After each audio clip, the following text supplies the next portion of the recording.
Welcome to Business Talk Sister Gawk. I'm Becca. And I'm Ruthie. And today we get the opportunity to speak with somebody that I've been super excited to talk to for a while now, Anita Stevens. She is going to tell us about her business. So that's the first question for you. Thank you so much for being with us, Anita. Tell us about what you do. Okay, well, first of all, thank you guys. What an honor to be on your podcast today. So thank you for having me. We serve Northeast Georgia real estate needs. So basically we help people buy, sell, and invest in real estate in the Northeast Georgia area, North Metro Atlanta area. What's your business name? You want to tell us that? Yes, it's Simply Stevens Real Estate. We're with Keller Williams Realty, Atlanta Partners, but we have our own corporation underneath the Keller Williams umbrella, and it's called Simply Stevens Real Estate. Yeah. So why did you get into real estate? What was your why behind what you're doing now? I'm passionate about serving people. We just love being part of people's life story, because when you're serving people in this capacity, you're walking through them in a story of their life. It could be their first home, they just got married, and their first time home buyers and the excitement there. It could also be a couple getting a divorce and they're separating assets and having to sell their family home. And it also could be an older couple downsizing and, moving into their empty nester home, or even a family moving mom and dad into assisted living. So you're on this really important journey of their life, and it matters. So, we're passionate about that. So I'm going to just move a little bit more into this question about why do you do it? How did you get started in real estate? Like, what's your story behind getting into it and thinking, yeah, this is what I want to be doing? Well, I actually was in property management first. I had started early age, right out of high school, working as a leasing consultant and helping people rent apartments. And I thought, if I can help people find apartments, I can help them find more than just an apartment here. I can help them find other apartments. So I started a company that was kind of apartment locating, really is what it was. And then I thought, well, if I can help people find an apartment to live in, I can help them find homes to live in. And that's throughout transition. I got licensed at a very early age. I was licensed at age 23 and took off from there. Wow. That's a lot of risk really young. Yeah, I was very driven, always been very driven. So keeping on that theme of personal drive, what made you want to start working for yourself? A lot of things. It's the building a business that matters, that will help people. Being able to have your own schedule to fit around your family, even though it's a very hectic schedule that realtors live. And you have to manage that certain ways, which we can talk about some more. But also for me, it's building a legacy for my children and their children, if they choose to do that and grow in a business together that you can either sell to someone else if you wanted to, or passing it down to your family. So all those were very appealing things to me. And no limit. I mean, you get what you put into it. So there's really, the sky's the limit. There's no ceiling to what you can do and accomplish in real estate. So kind of like that heart of entrepreneurship really is pretty captured in that. That's cool. Yeah. Yeah. So what did you spend most of your time doing in the first few months / first few years of your you said at 23 you got licensed, and then kind of moving forward from there, what occupied most of your time? Yes, learning, and more learning. Because there is a difference probably in a lot of industries of what you learn textbook wise and what you had to learn to pass the real estate exam versus real life practicality and how it really works, being out there. Beating the bushes, but you're learning how to prospect, you're learning how to market, you're learning how to write contracts and negotiate effectively. So I just say lots of learning. Can't stop learning.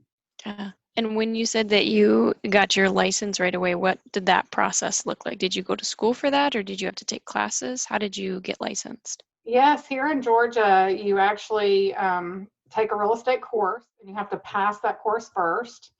And then once you pass that, they give you basically a certificate that allows you to go sit for the state board exam.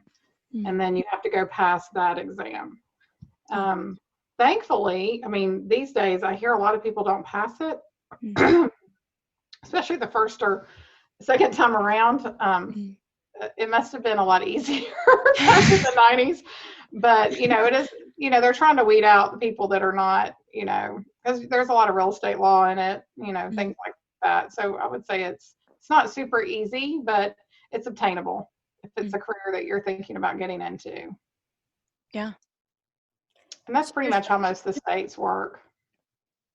So there's so many things that you've mentioned so far that I just have so many more questions about. And just so you guys know, when she's talking about, she wants to pass this off to her kids and everything, Anita is not alone in her business. She has her daughter as well as her daughter-in-law working for her now. And you'll obviously, if you saw her Instagram or whatever, when we post this video or this podcast, you're going to see that in the pictures and everything. And that's so cool to me about you saying, this is what I want to pass on to my family. So how does that work with, as they're getting educated, going into it, how did that work for them as well? Well, as Bree started, because Bree came to me first when she was in college and said, "Hey, Mom, I don't think I want to get my math and science degree. I think I want to go into real estate." And at first I was like, "Oh my," but at the same time I was like, "Oh, that's awesome," because this is the one thing I know, that I can show her. And so she asked if I would help. And at first it was just, "Hey, would you help me get started?" It wasn't necessarily, "Hey, let's work together." And that just kind of progressed. And as we decided, let's do this together, we had to have a lot of conversations like a lot of families need to do. I think it's wise to sit and talk through your plan ahead of time. Like, what does it look when you have a bad day? What does that look like? What does it look like when we don't agree on things? What do we do when we're both having one of those days where we don't agree, so we can still get our jobs done and walk away and love each other and be still family first? So we had to talk through all that ahead of time. And then Brianna came on board first as administrative assistant, worked with me for a year, and took the real estate course and got licensed, and then went into production. So for us, you can have a team with different roles on it. So if you're in production, you're on the sales part of it. Then we also have support staff that are like operations. It's all the behind the scenes paperwork, marketing, things like that.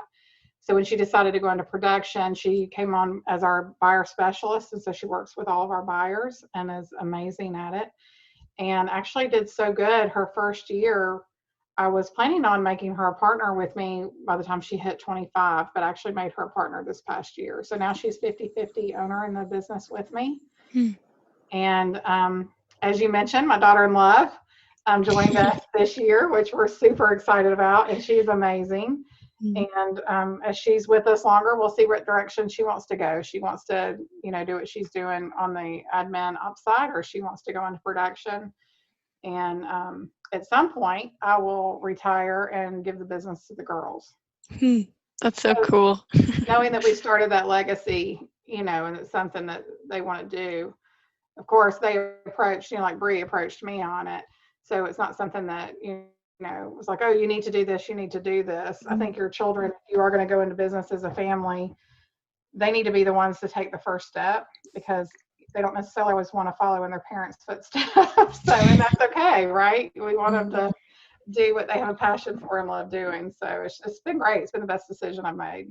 So you mentioned that Bree had kind of been going to school and then came to you. Do you think that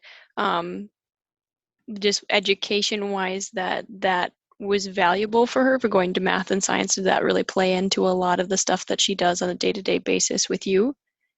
It does. I mean, she's fast on her feet when it comes to math and helping people figure things out, because we're a lot of problem solving. So there's a lot of critical thinking and problem solving involved. So I think that definitely plays into it. If you were someone who has a marketing degree or a sales background, I think all of those are valuable. I think it's also valuable if you're on a business track in college, because I think sometimes the pitfall is people get in and think, "Oh, I'm going to drive around and look at beautiful homes with people all day." And you get to do that. That's awesome. And you get to help people sell their property. But there is so much that happens in between. You're negotiating a contract, and in Georgia, we write special steps that are in there.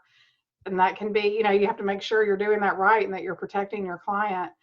And there's also days that things are turning upside down because somebody didn't do something they were supposed to do, whether a lender said, yeah, they're pre-approved, but they really weren't, or they said, oh yeah, I'm W-2'd, and then they have extra money showing up, and so something's, and you're helping problem solve, making sure everything's together. So I think the having a business side of it too, so you can have a business mind, but also being able to run your business, because you can be out looking at beautiful homes all day, but you have to be able to manage money. You have to be able to know how to run your business in a business model, if that makes sense. Mm-hmm. It's not all Yeah. just about selling pretty homes, it's a business.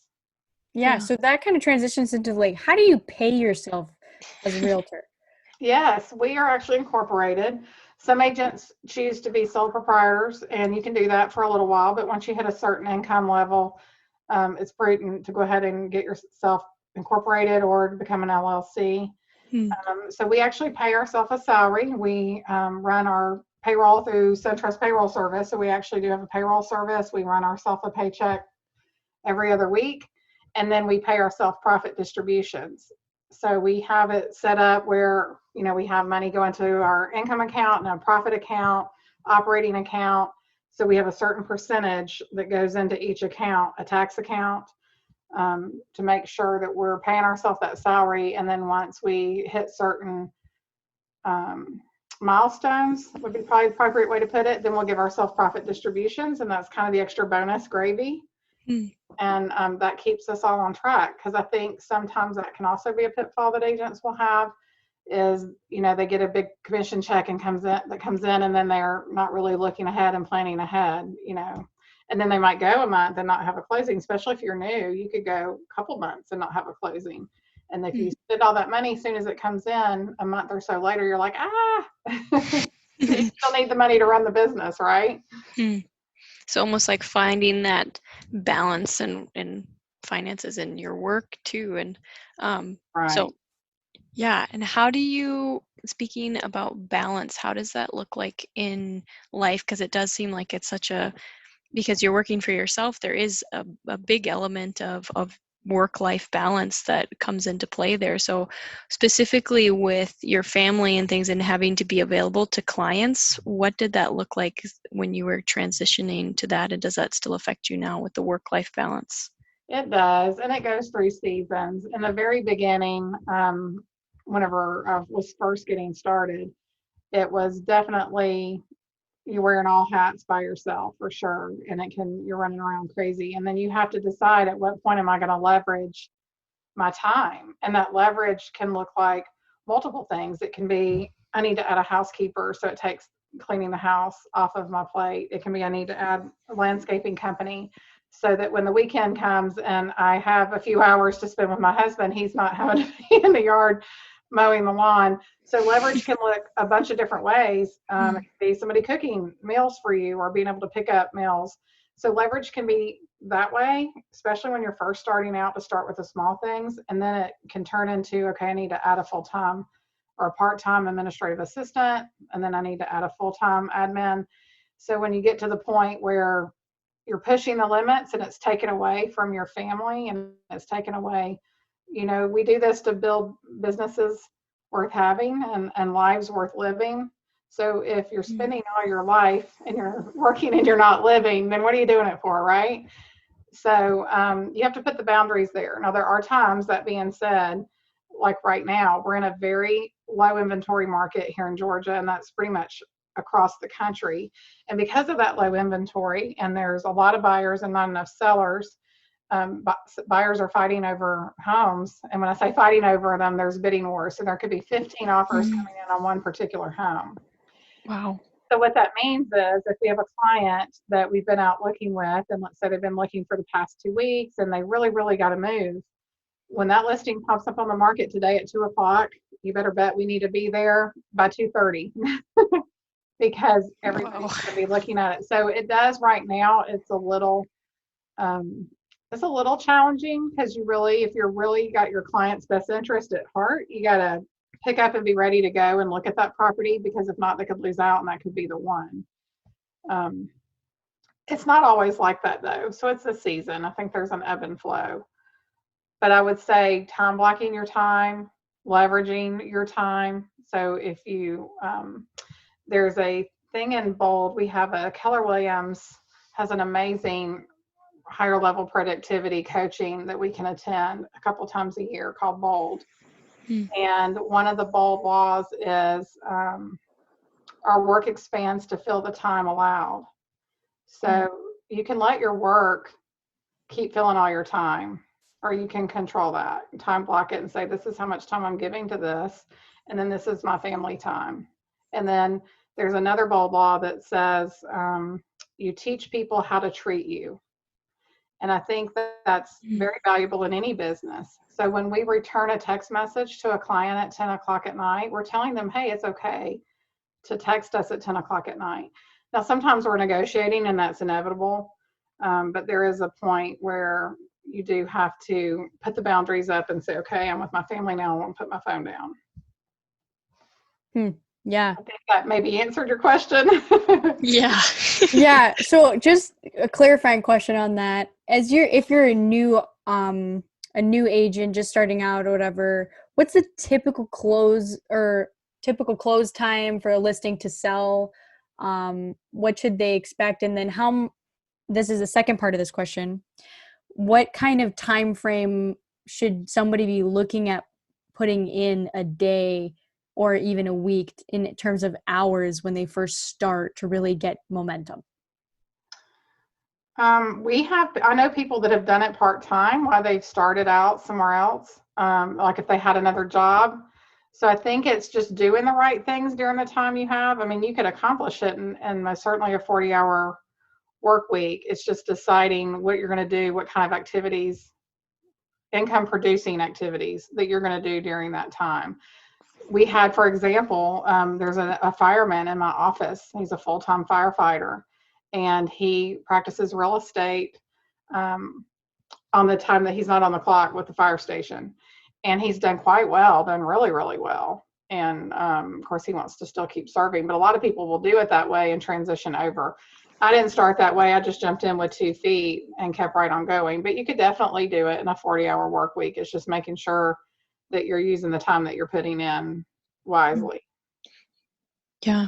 And then, so kind of the second part of that question, how then do you, like the closing time? So like if you're just starting out and you're like, I really have to make my first sale, how long is that time frame usually? Well, once you get something on the market or under contract or a buyer, it's usually a 30-day closing period. A lot of that's going to be dictated by their lender and the type of loan they're getting, but usually the turnaround time is 30 days. Most realtors, I mean, if you get involved with a company like Keller Williams, is amazing about new agent training. And we have even a course called Ignite that's kind of okay, now I have my license, now what do I do with it? Which is great. It goes ahead and gets them started right away, building their database, sending out note cards, calling the people that you know, and letting them know that you're in the business. If you're doing those things, you could get a buyer, get out showing them a home right away, and then have a closing, 30 days later. For a lot of agents, it's going to take a couple of months. And I would say before you have a really good income coming in, it's going to take you a year to 2 years before you're going to have real good consistency and a good income coming in. But that to be said, you can do it part-time and get started, but you don't want to stay part-time, because I think the part-time realtors out there, it can get challenging as you continue to get busier and busier. So you need to, at some point, take the leap and jump in with both feet. That makes sense. How did you, when you were starting out or even now, how did you build your network of people who help you do your job, whether that's like adjusters or appraisers, cleaning staff? How did you kind of go about building that network for yourself? Yes, you find the ones that are fabulous at it. Usually a lot of them try to connect with us as realtors, and then we have a strategic partner list that we sit down and we've met and spoken with these folks to make sure when we recommend them out, they're going to do their business at a high level, because we don't want to recommend people that are not, really giving it their all like we are. But our people that we connect with all the time are like our lenders, our home inspectors, our closing attorney, pest control, termite, mold remediation, roofers, handyman subcontractors, radon. I mean, there's so many things when you think about a home. because when you have a home on the market, once that home's inspected, so let's say it's your listing, because it's not all about just finding buyer homes. We certainly do that, but also you represent sellers. And when that home goes under contract and that buyer gets their inspection, now there's some things that might be happening with the house that that seller wasn't aware of. So you got to have those go-to people that you know are going to give your client a good price to take care of an issue. But a lot of them we find because they've searched us out and have not worked with us, or some of them have been people somebody else recommended to us. So we use them, we give them a try. If they do a great job, then we keep them on our list. Ask around. Referrals is really the best way. We reach out to our clients. Hey, have you guys had a painter that you've really loved? Um, you know, ask other realtors. You know, if you've got especially if you're brand new, let's say you are a brand new agent and you have your first contract and all of a sudden now it had a crawl space and the crawl space has mold. Now what do you do?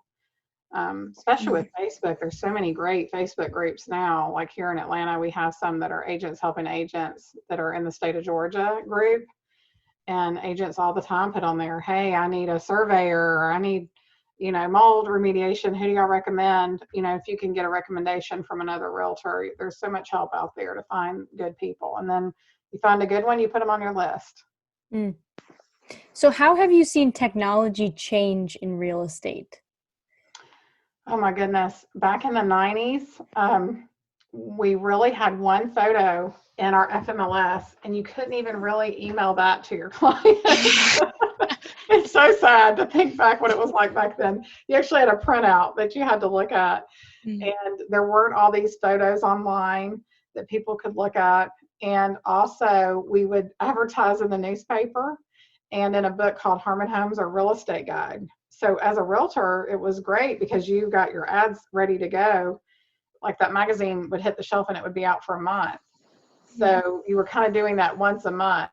These days, things are moving so fast. You're producing ads and doing a lot faster and a lot more of them, like on Facebook or social media, Instagram. But also too, virtual tours, being able to, for the buyer, it's just great because used to people would do a drive-by on a home and then they would call you and say, okay, well, the outside looks good, so I guess we want to go inside and see what the inside looks like. Now, with virtual tours online, people really can walk through a home and narrow it down a lot faster. So you're not just narrowing it down by on the outside, you're also narrowing it down like, oh, okay, well, we really wanted stainless steel appliances and this doesn't have, what we're looking for. So then you're not wasting your time looking at those homes. So that's been great. And social media definitely has changed the way we do business. Yeah, you had kind of mentioned like with the Facebook group and stuff too, and even with ads and everything. That's huge. Yes, it is. Facebook ad marketing has gotten to be such a big way for realtors to advertise their listings. A lot of people are scrolling through Facebook and clicking on, when they're looking at home. When you if you ever when you're talking with someone who is interested in getting into this, what would be something that you have learned that you would never want someone else to repeat? Oh my goodness, so many lessons, so many lessons. I would say the big one would be to make sure that you pay your taxes out of each closing. And I'm not saying that to say, hey, people aren't paying their taxes. That's not what I mean by that. Because realtors, if you're not set up like a corporation or an LLC and you're not being wise with how you set that up out of the gate, you're a sole proprietor, the real estate company is cutting you that check. And realtors have a tendency just to put that in their personal bank account and they don't set aside and do a separate business account. And if you're not pulling that money out from each closing and putting it into a tax account, you'll be surprised. Your first year you'll do okay because you're going to have a lot of expenses and your CPA will be great at balancing out, the income versus expenses piece of it. But then the following year, if you have a jump and you go, from maybe like, let's say a 60 to 80,000 income, and then all of a sudden you jump to 250,000 or 300,000 income, you get thrown into a different tax bracket. And so if you're not meeting with your CPA regularly and making sure that you're planning for that, I think a lot of people think, oh, well, I'll save the money next closing, or I'll save the money the next closing. And the next thing you know, you get to the end of the year and you're like, oh, we actually made a lot of money and we need a lot of money to be ready to pay those taxes. So that's one that you got to really be careful of. Wow. Okay. Such good advice. And we had so many more questions we didn't even get to. So, but we are going to transition to our Gawk portion because Ruthie and I have been looking forward to this. Okay. Okay. We were talking a little bit beforehand, but what is some like things that they're kind of hard to deal with at like when you're at a property and all that kind of stuff? Yes. So one that we do run across is that, well, actually there's a couple, but one that we run across is when the family is out together looking at property, or even an individual out looking at property, and we're on a home tour and we're looking at several homes, and they need to go to the restroom all of a sudden when you're in a home. And they will ask if it's okay to go to the restroom. And you're like, oh, if we can wait till we get out of this house, we'll stop, at a gas station, get a snack, and take a quick little break. And sometimes they just can't. And we've actually had that happen before. And our clients clogged the toilet in the home. And that is not good. So then you're in a stranger's home trying to figure out how to plunge the toilet and get the toilet unclogged that they really shouldn't have been using anyway. So it's really not good. Do you keep a plunger in your trunk now? I do not. I really should.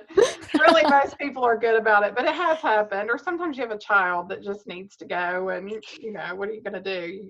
So that has happened. Also, too, we've walked in on sometimes people not picking up their things. So you walk in the bathroom and somebody's panties will be laying on the floor, or other kinds of things laying around in different places. So yeah, that can be sometimes a little embarrassing because you walk in and go, oh my, so sorry. That's one thing that technology has helped with, though. I think people are getting a little better at making sure their home's picked up and staged, but it does happen. Another thing, though, that has happened, this didn't happen to me, but it did happen to another realtor friend that was sharing this with me. Video cameras in people's homes have gotten to be such a thing. Like, a lot of times the sellers, they know everything the buyer has said when they're walking around their home. Ooh. One family got into the seller's cupboard and proceeded to get some snacks down to give to the children. And of course, the seller's seeing all this. So yeah, that can be a little funny, seeing the things that people do and say on either a Ring doorbell or on a video in someone's home. So I would never even be careful of that out there, folks. Yeah, note that if you're starting out. That's right. We actually have a conversation with our clients about that before we go look at property. Like, we'll point out certain things in the home, but we will talk about it more serious once we get out of the house because of people videoing. Okay. Well, thank you so much, Anita, for joining us. It was so good to kind of pick your brain and hear more about what you do and why you do it and how you do it. And I just, thank you for sharing your wisdom. Thank you, guys. My pleasure. Yeah, and we'll share links to her Instagram and Facebook in our blog post. You guys should definitely check her out. Yeah, thanks so much for joining us. We'll see you again next week.